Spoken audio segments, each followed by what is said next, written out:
காளிதாசர் இயற்றிய ரகுவம்ச மகாகாவியம்.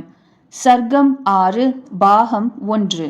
அஜன் ஸ்வயம்பர மண்டபத்திற்குச் சென்று அரசர்களுக்குரிய பலவகையான உபசார பொருட்களுடன் கூடிய மேடைகளிலே அமைக்கப்பட்டிருந்த சிம்மாசனங்களின் மீது வீற்றிருந்த அரசர்களை கண்டான். அவ்வரசர்கள் ஆகாயத்தில் விமானங்களில் செல்கின்ற தேவர்களைப் போன்ற அழகும் அணிகளும் உடையவராயிருந்தனர்.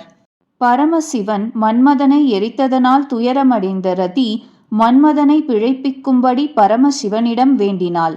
அவளது வேண்டுகோளை ஏற்று பரமசிவனாரால் உயிர்ப்பிக்கப்பட்ட மன்மதன்தானோ இவன் என ஐயுறும்படி அவ்வளவு அழகனாக அஜன் இருந்தான்.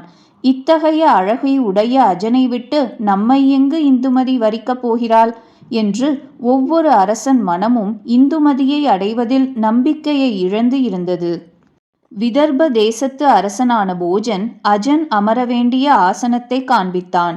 சிங்க குட்டியானது சிறு பாறைகளின் மேல் கால்களை வைத்து மலையின் மீது ஏறுவது போல படிகளின் வழியாக அஜன் மிடுக்குடன் அம்மேடை மீது ஏறினான்.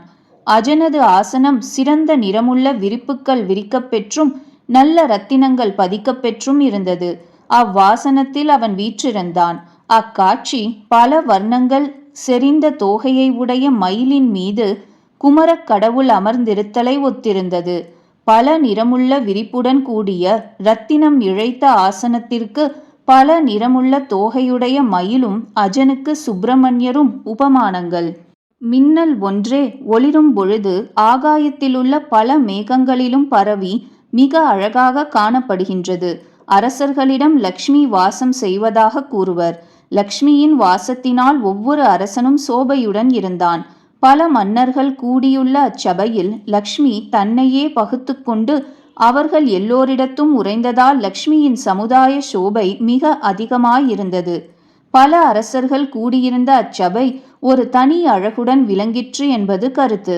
பல மேகங்களிடையே பரவியுள்ள மின்னல் அழகாயிருப்பது போல் லக்ஷ்மி பல மன்னரிடம் பகிர்ந்து கிடப்பினும் அவளது ஒளி முழுவதும் காணும்படி அச்சபையில் திகழ்ந்தது. அச்சபையில் சிறந்த ஆடைகளையும் அணிகளையும் அணிந்து பல அரசர்கள் சிம்மாசனங்களில் அமர்ந்திருந்தனர். அவ்வரசர்களுக்கு ஆடையிலும் அணியிலும் குறை ஒன்றும் இல்லை. ஆயினும் அவர்களிடையே அஜன் ஒருவனே தேவலோகத்திலுள்ள கல்பக விருட்சங்களிடையில் பாரிஜாத மரமே மிகச் சிறந்து இருப்பது போல் விளங்கினான்.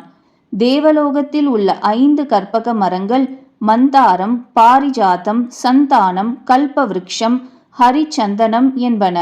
கல்பம், சங்கல்பம், எண்ணம், விருப்பம் விரும்பியதை தருவதால் அம்மரங்களுக்கு கல்பக விருக்ஷம் என்பது பொது பெயராயிற்று.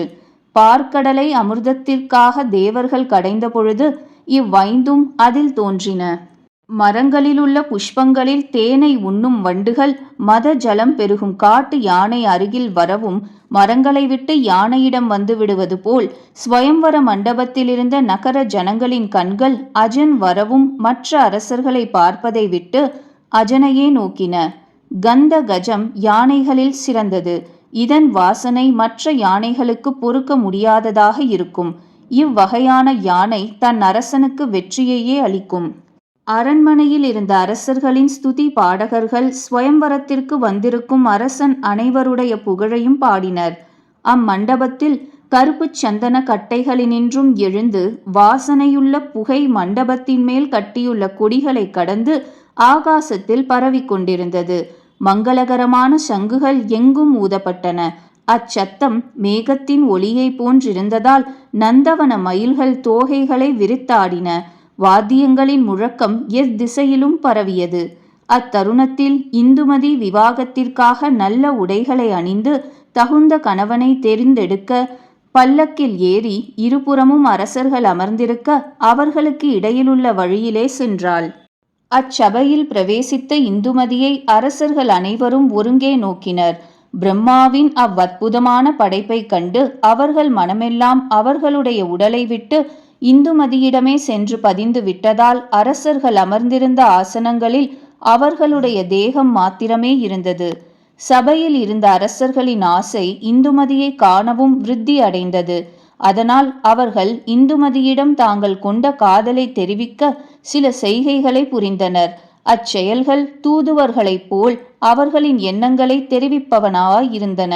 மரங்களில் தளிர் தோன்றுவது போல் இச்செயல்கள் அவ்வரசர்களிடம் தாமே தோன்றின. ஒரு அரசன் தாமரை மலரை கையில் பிடித்துக்கொண்டு சுழற்றினான். அதனருகில் வந்த வண்டுகள் தாமரை இதழ்களால் அடிக்கப்பட்டன. உள்ளிருந்த மகரந்த பொடி மலரை சுழற்றும் வேகத்தில் ஒரு வட்டத்தை அமைப்பது போல் காணப்பட்டது. கூடியிருந்த அரசர்கள் தங்களது ஆசையை தெரிவிக்கவும் இந்துமதியின் கவனத்தை தம்புறம் இழுப்பதற்காகவும் இம்மாதிரியான செயல்களை புரிந்தனர். ஆனால் உரையாசிரியர் மல்லிநாதர் இவ்வரசர்களின் செயலுக்கு மற்றொரு உட்கருத்து உண்டென அதை விளக்கி, அரசர்களைப் பற்றி இந்துமதி கொண்ட எண்ணம் இதுவென்றும் தமது உரையில் கூறுகின்றார். அவர் கூறுகின்ற கருத்துக்களில் சிலவற்றை ரசிகர்கள் ஏற்றுக்கொள்ளவில்லை. இத்தாமரை மலரை போல் நான் உன் கைப்பொருளாக இருப்பேன் என்பது அரசன் கருத்து. கையை வீணே அசைத்து கொண்டிருப்பது அவலட்சணம் என்பது இந்துமதியின் எண்ணம் என்பார் மல்லிநாதர். உல்லாச புருஷனான மற்றொரு அரசன் தனது புஜத்தில் அணிந்திருந்த இரத்தினங்கள் இழைக்கப் பெற்ற வலையில் சிக்கிய பூமாலையை எடுத்து அது இருக்க வேண்டிய இடத்தில் வைத்து கொண்டான். அவ்வாறு வைக்கும் பொழுது மாலையை நோக்காது இந்துமதியையே நோக்கி கொண்டிருந்ததால் அவன் தலை சிறிதே சாய்ந்திருந்தது. மற்றொரு அரசன் கீழ்நோக்கிய பார்வையுடன் ஒளி பொருந்திய நகங்களுடன் கூடிய கால் விரல்களை சிறிது வளைத்து பொன்னால் செய்யப்பெற்ற பாத பீடத்தில் கீறிக் கொண்டிருந்தான். ஒரு அரசன் தனது இடது கையை தான் உட்கார்ந்திருந்த ஆசனத்தின் ஒரு பகுதியில் ஊன்றிக்கொண்டு பக்கத்தில் இருந்த நண்பனுடன் பேசிக் கொண்டிருந்தான். அதனால் இடது தோள் வலது தோளை விட சற்று உயர்ந்திருந்தது. ஆகவே அவன் அணிந்திருந்த முத்துமாலை சமமாக இல்லாத முதுகு பக்கம் புரண்டிருந்தது. மற்றொரு ராஜகுமாரன் சிறிதே வெண்ணிறமுடைய தாழம்பூ மடலை எடுத்து கிழித்து கொண்டிருந்தான். அத்தாழை மடல் வெண்ணிறத்தினாலும் அதன் வடிவத்தினாலும் பெண்கள் அழகிற்காக காதில் அணியும் தந்த பத்திரம் போல் இருந்தது. தந்த பத்திரம் என்பது யானையின் தந்தத்தில் இலை போலவும் புஷ்பம் போலவும் மீன் மகரம் இவைகள் போலவும் வடிவம் உடையதாக செய்யப்பட்ட காதணி. தாழம்பூவின் மடல் போன்றும் சிறியதாக அஃது செய்யப்படலாம். இங்கு அவ்வரசன் வைத்து கொண்டிருந்த தாழை மடல் பெண்கள் அழகிற்காக காதில் அணியும் தந்த பத்திரம் போல் இருந்தது. ஒரு அரசன் தாமரை மலர் போல சிவந்துள்ளதும் கொடி போன்ற ரேகைகளால் ஆகிய அடையாளங்கள் அமைந்ததுமான கையினால் விரல்களில் அணிந்திருந்த மோதிரங்களின் பதிக்கப்பெற்ற இரத்தினங்களின் ஒளி ஆடும் பாச்சிகைகளில் பிரதிபலிக்க அக்காய்களை உருட்டி கொண்டிருந்தான். ஒரு அரசன் தனது கிரீடம் சிரசில் உரிய விடத்தில் இருந்த பொழுதிலும் அது தகுந்த ஸ்தானத்தில் இல்லாமல் நழுவி விட்டது போல் பாவித்து கிரீடத்தை சரியான இடத்தில் திரும்ப வைப்பவன் போல் கிரீட வைரங்களின் ஒளி தன் விரல்களிடையே வீச அதை சரிப்படுத்தி கொண்டிருந்தான். அரசர்களின் வம்சங்களையும் அவர்களுடைய சரித்திரங்களையும் நன்கு அறிந்துள்ள சுனந்தை என்ற வாயிற் காப்பவள் முதலில் இந்துமதியை மகத நாட்டு மன்னனிடம் அழைத்துச் சென்று ஆண்மகனைப் போல தைரியத்துடன் பேசினாள்.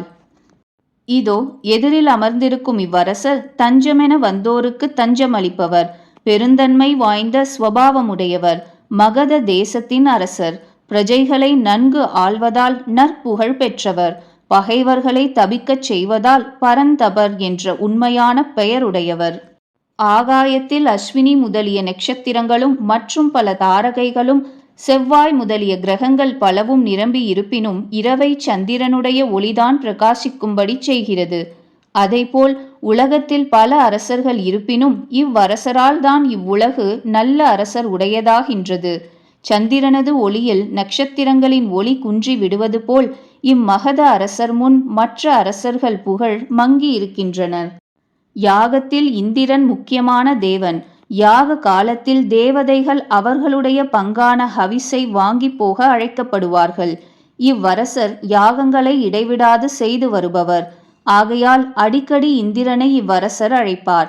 இந்திரன் எப்பொழுதும் இவரது யாகசாலையில் இருந்ததால் இந்திரன் மனைவியாகிய சசிதேவி, அதாவது இந்திராணி, கணவனை பிரிந்த வருத்தத்தினால் தனது கூந்தலை வாரி பின்னி கொள்ளாமலும் புஷ்பங்கள் அணியாமலும் முன்னுச்சி மெயிர் கன்னங்களில் தொங்க இருப்பாள்.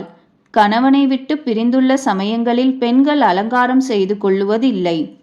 இவ்வரசரை விரும்பி மனம் புரிவாயானால் நீ இவருடன் நகர பிரவேசம் செய்யும் காலத்தில் புஷ்பபுர பெண்களுக்கு சந்தோஷத்தை தருவாய். புஷ்பபுர பெண்கள் உன்னை மிக மகிழ்ச்சியுடன் காண்பர். உனது அழகு அவர்களது கண்களுக்கு விருந்தாகும். ஏனெனில் நீ அவர்களும் கண்டு மகிழும்படியான அவ்வளவு அழகுடையவள். புஷ்பபுரம் என்பது பாடலிபுத்திரம். இது மகத தேசத்தின் தலைநகர். இதன் தற்கால பெயர் பாட்னா என்பது. அழகிய மாலையை அணிந்த இந்துமதிக்கு சுனந்தை பாடலிபுரத்தரசனை பற்றி இவ்வாறு கூறவும், அவ்வரசனை கவனித்து பார்த்த இந்துமதி ஏதும் பேசாமல் வெறும் வணக்கத்தை மாத்திரம் செலுத்தி தன் விருப்பமின்மையை உணர்த்தினாள். மதூகம் என்பது இலுப்பை பூவின் பெயர். இவ்விலுப்பை பூமாலை ஸ்வயம்பரத்திற்கென தயாரிக்கப்பட்டுள்ளது. இம்மாலையின் இடையே அருகம்புல் மங்களம் கருதி தொகுக்கப்பட்டிருந்தது. இந்துமதியின் கையிலிருந்த இம்மாலை அவள் வணங்கிய பொழுது சிறிதே தாழ்ந்தது. மானச சரசில் ஒரு தாமரையில் அமர்ந்திருக்கும் ராஜஹம்சத்தை காற்றினால் உண்டாக்கப்பட்ட அலைகள் மெதுவாக மற்றொரு தாமரையிடம் கொண்டு சேர்ப்பது போல் வாயிற்காப்பாலான சுனந்தை இந்துமதியை மற்றொரு அரசனிடம் அழைத்துச் சென்றாள். சுனந்தை இந்துமதியிடம் கூறினாள், இதோ எதிரில் இருப்பவர் அங்க தேச அரசர். அப்சர ஸ்திரீகளாலும் விரும்பப்பட்ட யௌவன பொலிவுடையவர். பாலகாப்பியர் முதலான கஜ சாஸ்திரம் அறிந்த முனிவர்களை கொண்டு யானைகளை பழக்கியவர். இவ்வுலகத்திலேயே ஸ்வர்க்க சுகத்தை அனுபவிப்பவர். ஒரு சமயம் அவ்வரசன் யுத்தத்தில் தேவேந்திரனுக்கு துணை செய்ய ஸ்வர்க்கம் சென்றபொழுது அப்சரஸ்களும் அவனது அழகைக் கண்டு வியந்து அவனை அடைய விரும்பினர் என்பர்.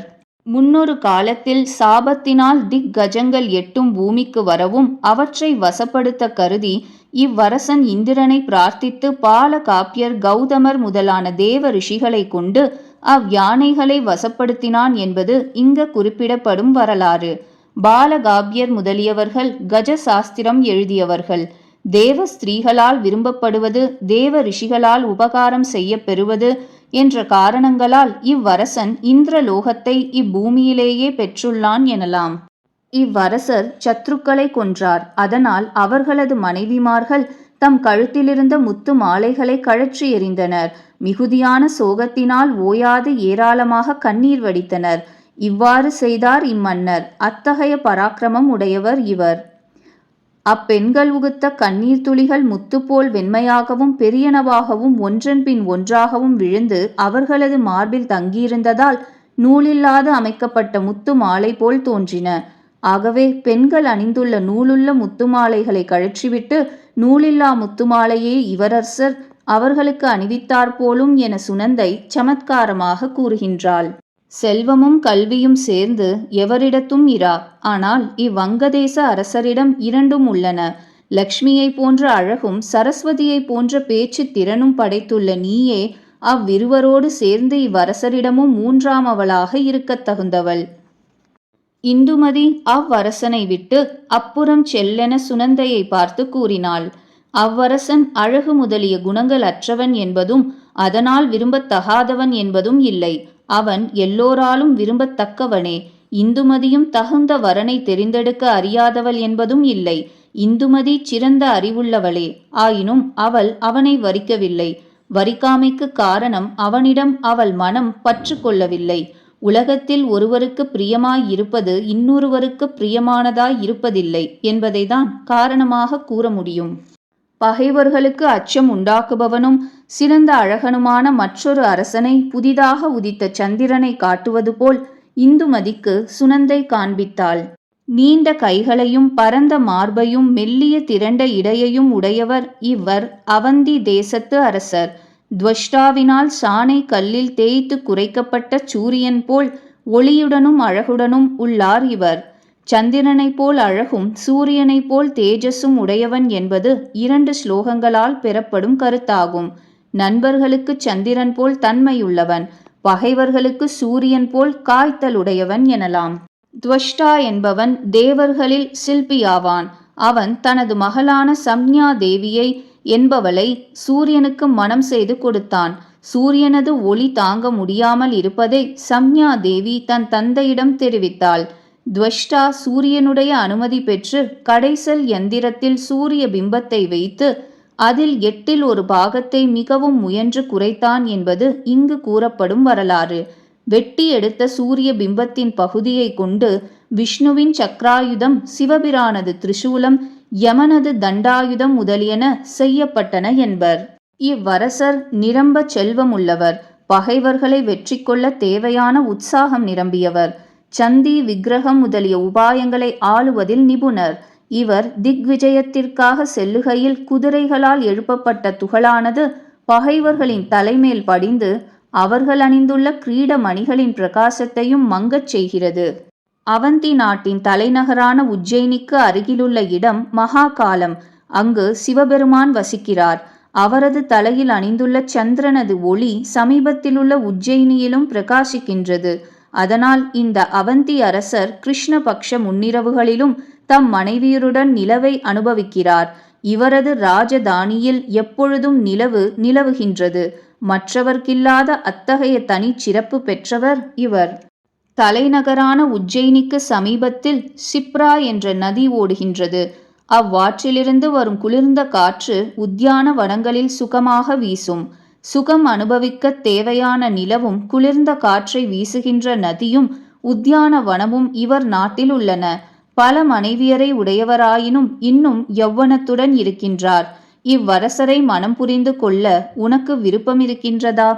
அவந்தி தேச அரசன் பந்துக்களிடம் மிக்க அன்பு கொண்டவனாகவும் பகைவர்களை துன்புறுத்துபவனாகவும் இருந்தான்.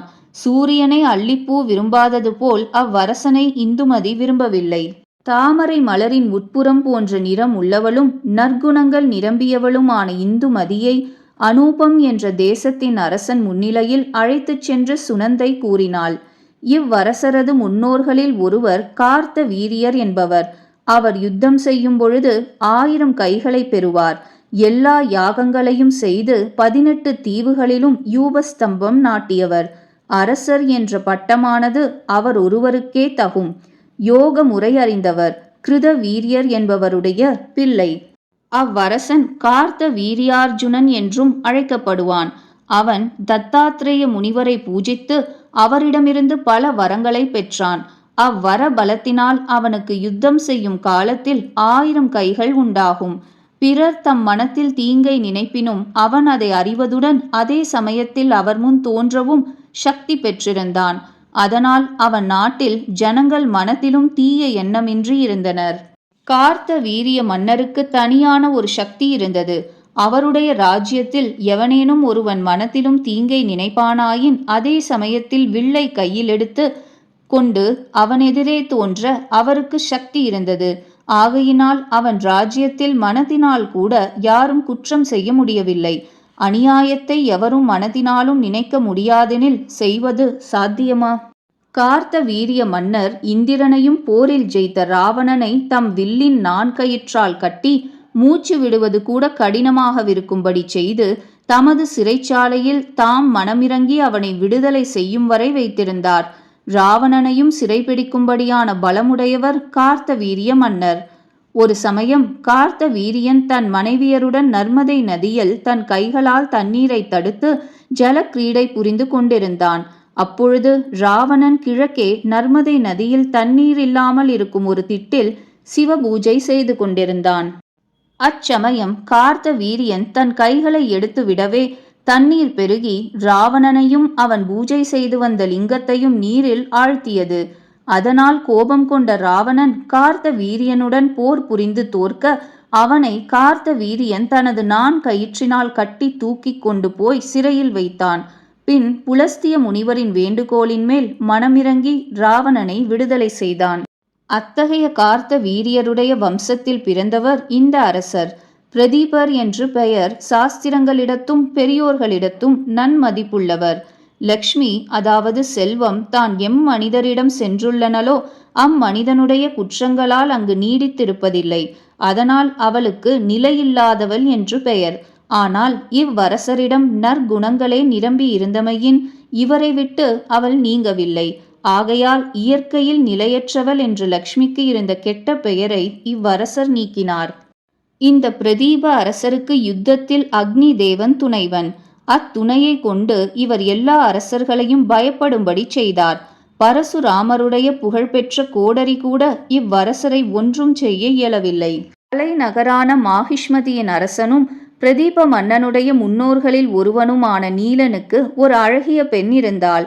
நீலன் ஹோமம் முதலியன செய்யும் பொழுது அவள் அக்னியின் அருகில் அமர்ந்து அதை ஊதி எரியச் செய்வாள். அவளிடம் அக்னிதேவன் காதல் கொண்டு பிராமண உருவமெடுத்து அப்பெண்ணை மணந்தான். இம்மணத்தால் திருப்தியடைந்த அக்னி பெண்ணின் தந்தையான அவ்வரசனுக்கு ஒரு வரம் ஈந்தான். அதன்படி நீலனது தலைநகரான மாஹிஷ்மதியின் மீது படையெடுத்து வருபவரையும் அவர்களது சேனையையும் அக்னி தேவன் தான் எரித்து அழித்து விடுவதாக கூறினான். அதனால் யாரும் மாஹிஷ்மதியின் மீது படையெடுக்கவில்லை. நீலனுக்கு மாத்திரமே அன்றி அவன் வம்சத்தில் வந்த மற்ற மன்னர்களுக்கும் அக்னி தேவன் உதவினான். அவ்வம்சத்தில் பிறந்தவன் ஆதனால் பிரதீபனுக்கும் அக்னியின் உதவி இருந்தது. காலராத்திரி என்பது ஒவ்வொரு கல்பத்தின் முடிவிலும் உலகம் அழியும் என்பர். உலகம் அழிகின்ற அவ்விரவை காலராத்திரி என்று கூறுவர். அவ்விரவில் சமுத்திரம் பொங்கும். பயங்கரமான மின்னல், இடி, காற்று இவைகளுடன் மழை ஓயாது பெய்து உலகத்தை மூழ்கச் செய்யும். இங்கு பரசுராமருடைய கோடரி அதனுடைய அழிக்கும் தன்மையை கருதி காலராத்திரிக்கு ஒப்பிடப்பட்டிருந்தது. அப்பேற்பட்ட அந்த அஸ்திரத்தையும் பயனில்லாது செய்தவன் இந்த பிரதீப அரசன். கார்த்த வீரியன் ஜமதக்னி முனிவரின் காமதேனுவை அவர் இல்லாத பொழுது பலாத்காரமாக கொண்டு போனதால் ஜமதக்னியின் புதல்வரான பரசுராமரால் கொல்லப்பட்டான். இதனால் கோபமடைந்த கார்த்த வீரியனின் பிள்ளைகள் பரசுராமர் இல்லாத பொழுது ஜமதக்னியை கொன்றுவிட்டனர். இதையறிந்த பரசுராமர் அடங்கா சினம் கொண்டு 21 தலைமுறைகள் க்ஷத்ரிய வம்சத்தையே நாசம் செய்து விடுவதாக சபதம் செய்து அவ்வாறே பல க்ஷத்ரியர்களை கொன்று அவர்கள் இரத்தத்தால் 5 ஏரிகளை நிரப்பி அவ்விரத்தத்தினால் தன் வம்சத்தாருக்கு தர்ப்பணம் செய்தார். அக்னி தேவரது துணை இருந்ததால் கார்த்த வீரியனது வம்சத்தில் வந்த இந்த பிரதீப மன்னர் பரசுராமரையும் மதிக்கவில்லை. இவ்வரசரை நீ மணந்தால் மாஹிஷ்மதி நகரத்தை சுற்றி ஓடும் நர்மதா நதியின் அழகிய நீரோட்டத்தை அரண்மனையின் ஜன்னல்கள் வழியாக பார்த்து களிக்கலாம். சரத்காலத்து சந்திரன் தனது பூர்ண கலைகளுடன் மேகமில்லாத தெளிந்த வானில் விளங்கும் பொழுது மிக அழகியவனாகவே காணப்படுகின்றான். ஆயினும் அவனை கண்டு தாமரை சந்தோஷம் கொண்டு மலர்வதில்லை. அதைப்போல் காண்பதற்கு மிக இனியனாக இருந்த பொழுதிலும் குறையொன்றும் இல்லாதவனாய் இருப்பினும் பிரதீபனை இந்துமதி விரும்பவில்லை. இந்துமதி மேலும் எந்தெந்த அரசர்களை கண்டால் எவரை தனது கணவனாக ஏற்க துணிந்தாள் என்பதை அடுத்த பதிவில் காண்போம்.